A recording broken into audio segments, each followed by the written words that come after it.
great unsolved problems in mathematics is called the P equals NP conjecture. What is the P equals NP conjecture, you might be asking? Well, let's walk through it together. To start, the P portion refers to a P problem. A P problem is one where an efficient algorithm exists to solve, prove, or disprove it. So an efficient algorithm here is one that has a fixed maximum runtime based on the size of your input data.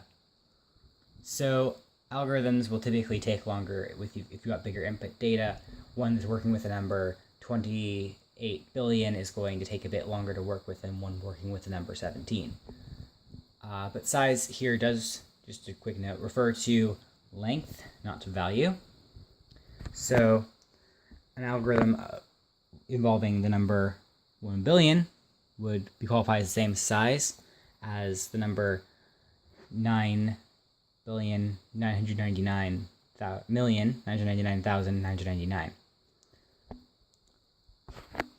which would also be a separate size from the number 10 billion, despite the fact that they're only one away. This is because it refers to the amount of space it will take up in the computer, not necessarily to the value of the number.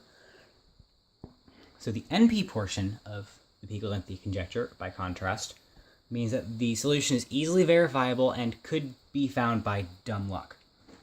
So think about a game of Minesweeper or trying to three-color a map.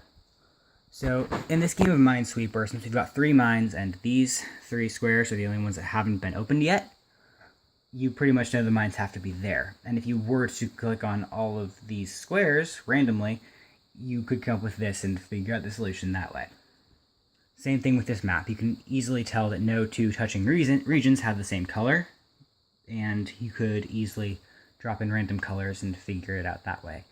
Admittedly, neither of the randomness solutions are very likely, but they are hypothetically possible.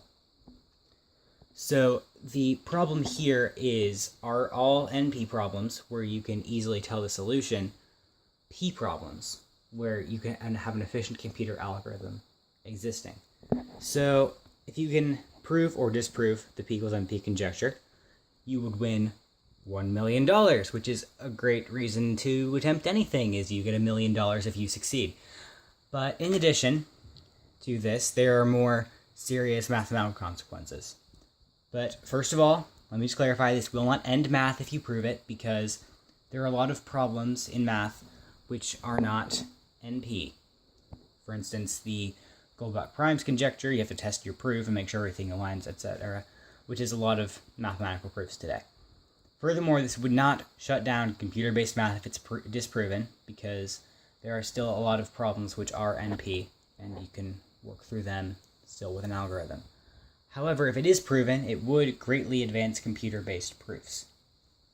So this would simply allow us to work more at problems that we know are NP and still are difficult, and thus we can simply find a good algorithm, which is a bit easier of a step, thus reducing it to a simpler problem, enabling greater bounds in mathematics as a whole. Thank you for watching this video.